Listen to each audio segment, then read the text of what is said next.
while Jennifer, Kristina's identical twin sister, lives with their biological father, Craig, in Washington State. The twins' parents went through a lengthy custody battle after their divorce, which ended in the twins being separated between both parents. Living hundreds of miles away from each other was difficult for the girls because they were each other's best friends.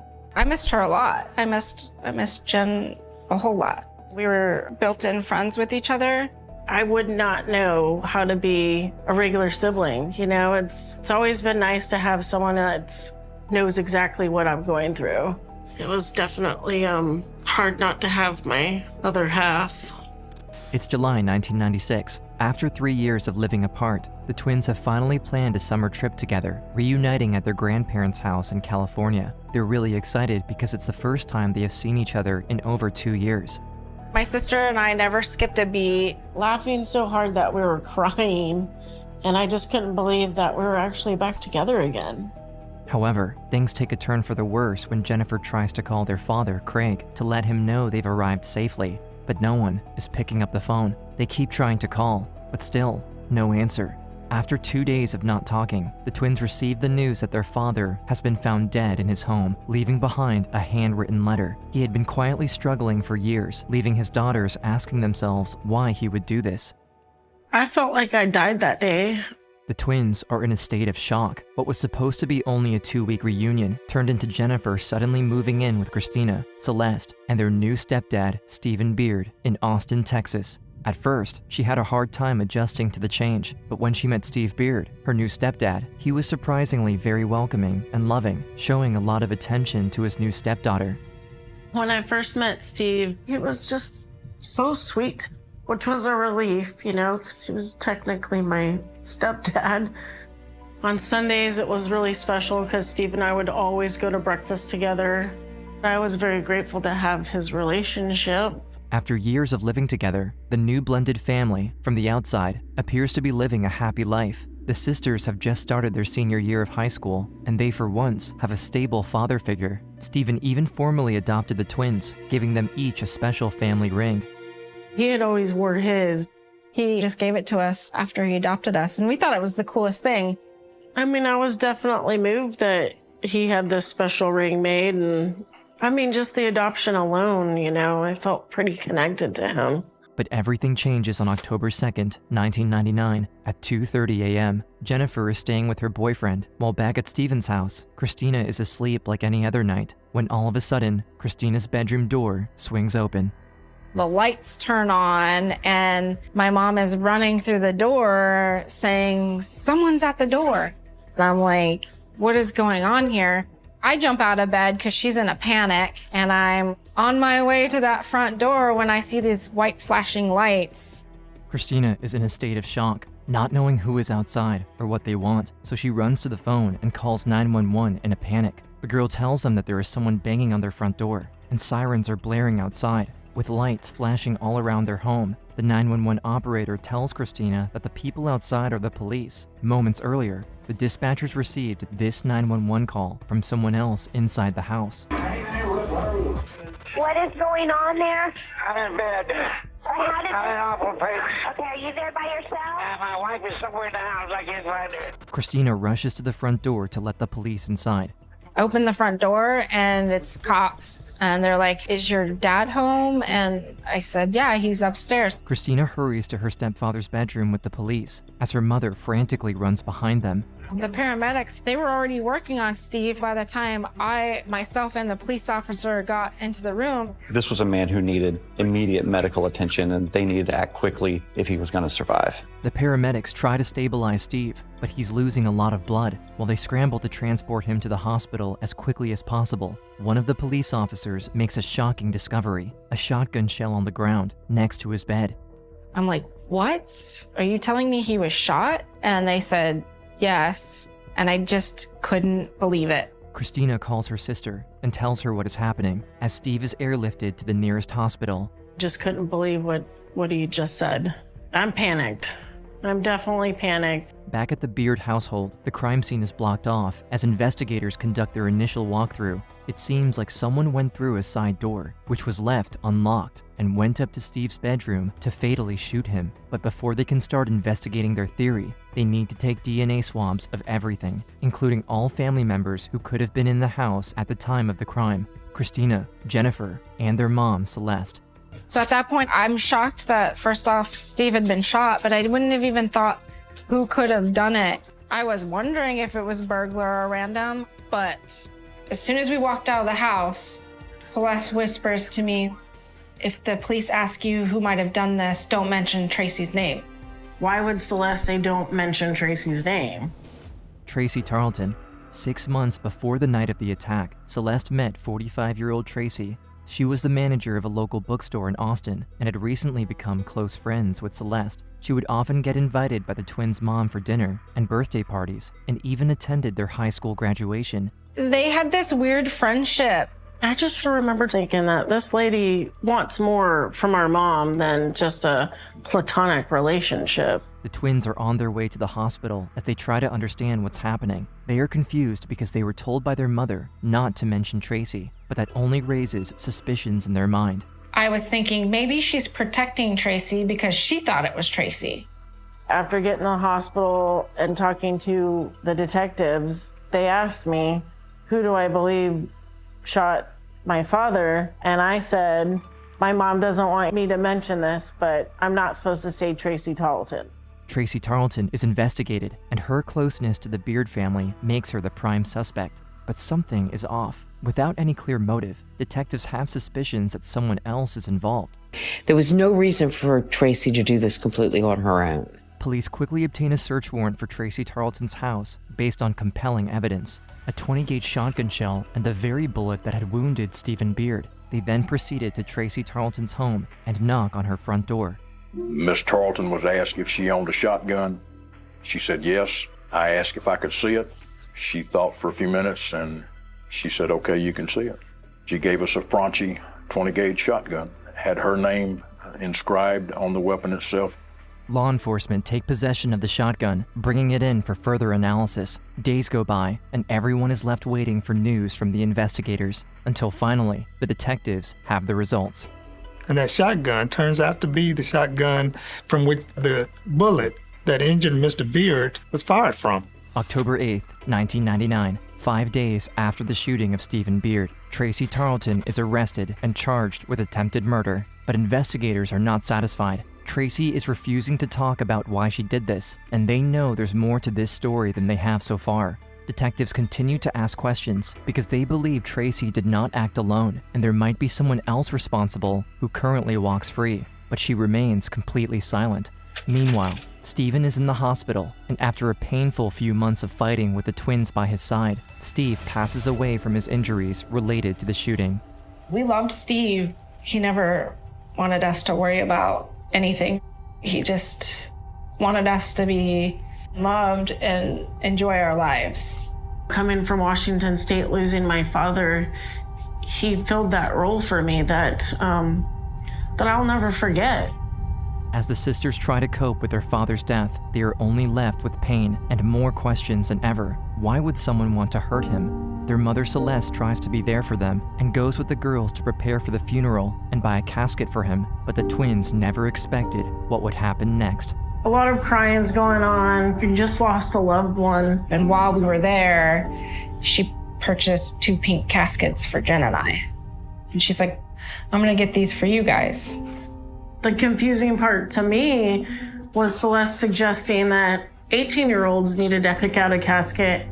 And in the back of my mind, I thought, well, am I going in this casket soon? Local newspapers and television networks start publishing the story, and everyone starts to worry that the real killer might still be walking free. But without any concrete evidence, the investigators are at a standstill. In the midst of it all, the twins notice their mom's behavior is becoming increasingly disturbing and erratic. We're all crying, and Celeste is just laughing. She kind of had like these crazy eyes. Kind of manic, very loud and emotional, but didn't really seem real. But things reach a breaking point on February 16, 2000, when no one could imagine what was in store for 2 young twins. She then said, hey, why don't we all kill ourselves? And all of a sudden, she pulls out a knife. She's holding it like this, and she goes to like kind of lunge. She just and stabs herself in the leg. Blood starts gushing everywhere. I was just like, what is happening? The twins call 911 in a panic, begging for immediate medical attention for their mom. As the ambulance arrives, the paramedics rush to start working on Celeste, attempting to stop the bleeding from her leg. The girls are in a state of shock as their mom is quickly brought into an ambulance and driven to the closest hospital. Over the next weeks, while still in the hospital, Celeste continuously calls both sisters, becoming more and more unhinged and disturbing. And she's yelling and screaming at me over the phone. Would go from normal to screaming, back to normal. That's when Kristina has an idea that will later give investigators the evidence they need to finally uncover Steve Beard's real murderer. That I thought, hey, you know what? I'm gonna start recording her conversations because I want to play them back to her, and she'll then hear, like, from my perspective what I'm hearing and think, oh, that's awful. I can't believe I'd do that.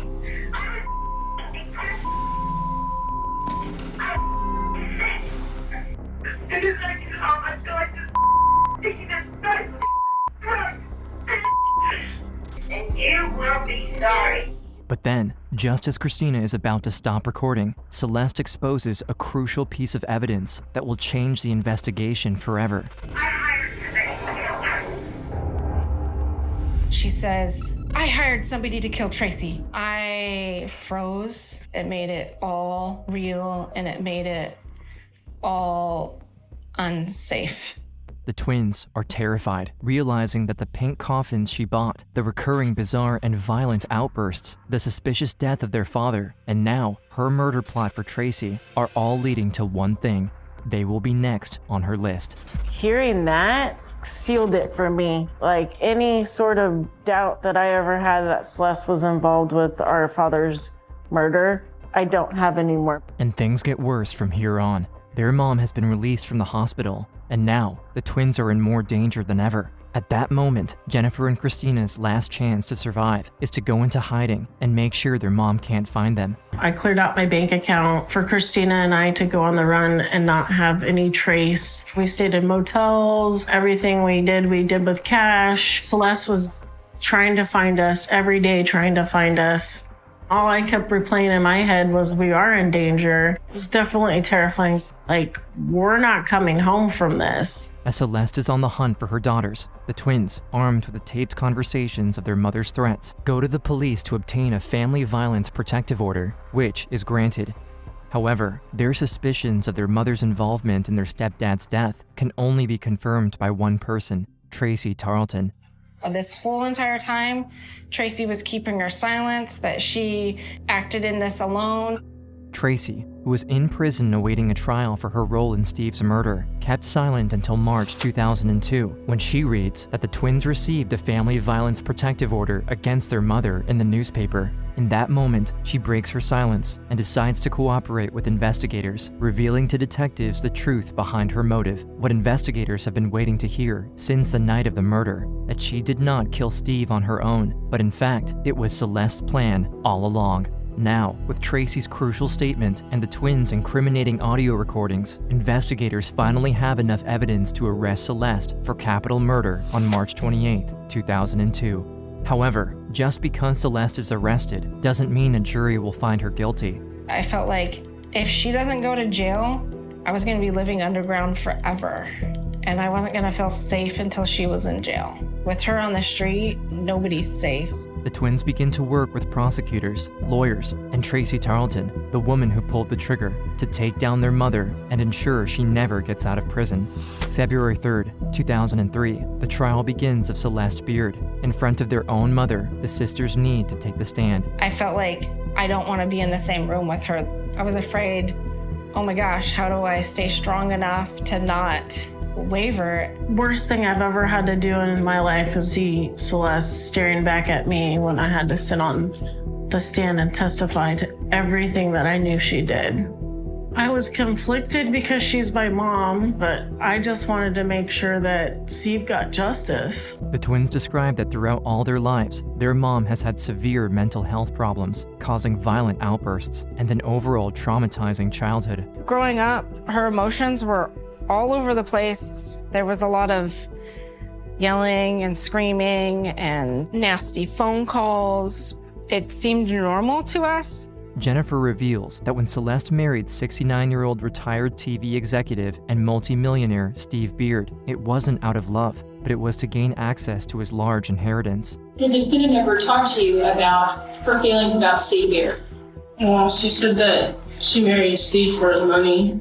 Did she tell you about what would happen if Steve Beard died? That she would get it all. She would say, why wouldn't he die already? Did it appear that she was looking forward to that, or? Yes. Investigators uncover that after only 6 months of marriage, Celeste had spent over $500,000 of her husband's money, secretly buying all kinds of clothes, jewelry, and artwork. The twins even noticed that Celeste had put sleeping pills in Steve's food on multiple occasions, and once he fell asleep, she would sneak out of the house. In February 1999, 8 months before Stephen Beard's murder, Celeste also had a psychotic breakdown, taking a gun, pointing it at her own head, and threatening Kristina's life. Because of that incident, she had to be forcibly checked into the St. David's Psychiatric Mental Hospital in Austin, Texas. And while staying at that psychiatric facility, that's when Celeste met Tracy Tarleton. Their mother quickly started to show her a lot of attention, spending time with her, and ultimately developing a close, intimate relationship. After building all that trust, Celeste's real plan can be put into action. She could now manipulate Tracy. She expressed to me that she wanted the sexual relationship with me, which I also wanted. Celeste had been setting up Tracy, saying, Steve is abusive to me. He's so horrible. And Tracy believed that Celeste was really in trouble. Celeste Beard, I don't think ever loved, maybe didn't even like Tracy Tarleton, but she was willing to engage in a lesbian relationship in order to get what she wanted. I just saw this woman that I love in a desperate situation, trying to find a way to survive this movie that was so awful. Celeste said to Tracy, I cannot live any longer with this abusive husband, but Steve wasn't abusive. That's when, in front of the twins and the jury, Tracy describes Celeste's plan for the murder of her husband. You know, she says, oh man, he's gonna die soon, but not soon enough. She had a plan, and she wanted me to shoot him with my shotgun. So we were to enter the grounds, where to park, and then we walked through how I would exit my car, where I would enter the house, how I would approach the bedroom. I walked down to the end of the bed, I saw him, and I pulled up and I shot him. Shot him once. I shot him once. The courtroom stays quiet after the shocking revelation. Celeste coldly watches Tracy on the stand, shaking her head and even laughing occasionally, but her smile disappears when her own daughters walk up to the front of the courtroom and now have their turn of revealing one of the most incriminating pieces of evidence they have, the audio recording of her murder plot against Tracy, as well as her constant threats to the girls. On the tapes, she was histrionic. It was difficult to think that any mother would talk to a child that way. The trial went on for weeks until on March 19, 2003, after deliberating for 3 days, the jurors finally come back with their answer. This will finally determine if Celeste will remain in prison for the murder of her husband, or if she will walk free to forever haunt the twins for their whole lives. Before we bring the jury out, if there is anyone in the courtroom who feels that they may have an emotional outburst, I would ask that you please leave the courtroom at this time. Ms. Johns, would you please stand? Truly, we've been waiting for this for 3 years now. And so, yeah, it's very emotional, and you can't really know what 12 people that you've never met, what they're going to do. Madam Foreperson, please read the entire thing. State versus Celeste Beard Johnson. Verdict of the jury. Verdict form 1, capital murder. We, the jury, find the defendant, Celeste Beard Johnson, guilty of the offense of capital murder. Well, I had a flood of emotions. You know, I wasn't expecting to get so worked up. She is our mom, and it's just like she's going to jail for the rest of her life. Finally, the sisters get justice for their father's murder, and to conclude the trial, Kristina bravely takes a stand once more, but this time to directly speak to her mother and put an end to the fear she has been living with for over 2 years. What did I ever do to you except love you? And this is how you treated us, like trash. You say we turned on you, but you turned on us. You He turned on the whole Beard family. He let you into his home, loved you, honored, obeyed you, and you violated him and murdered him. You are guilty. Shame on you. Celeste Beard is sentenced to 2 consecutive 40-year prison terms, and she won't have the possibility of parole until she's 79 years old. The twins can finally breathe a sigh of relief, as now they don't need to stay in hiding. They can live their lives to the fullest. After court is adjourned, Tracy asks to meet with the twins and apologizes to them directly for the pain she has caused the sisters. I mean, that's not an easy thing to do, is sit in a room with the person that actually pulled the trigger. She said that she felt really guilty for killing our father and that she was really sorry. I remember that. She thought she was agreeing to kill an evil man. I feel really bad for her. I could really relate with the fact that she was a victim here too. The twins say that for them, the sincere moment of forgiveness helped them begin their long process of healing. Now, 20 years after the trial, their sisterly bond only became stronger. I have Kristina. Like, Kristina's my strength. We don't live close to each other, but any chance we can get to go visit each other, we will. The twins are now 42 years old. Jennifer has a good job which she enjoys and spends her time focusing on her mental health. Kristina got married and is a loving mother of 2 children. She is proud to give her kids the life, attention, love, and nurturing she never received growing up. I'm being the mom that I wanted. They get to do life like I wish I got to. Celeste never expected that her downfall would come from her own daughters. And even though it took years for Jennifer and Kristina to heal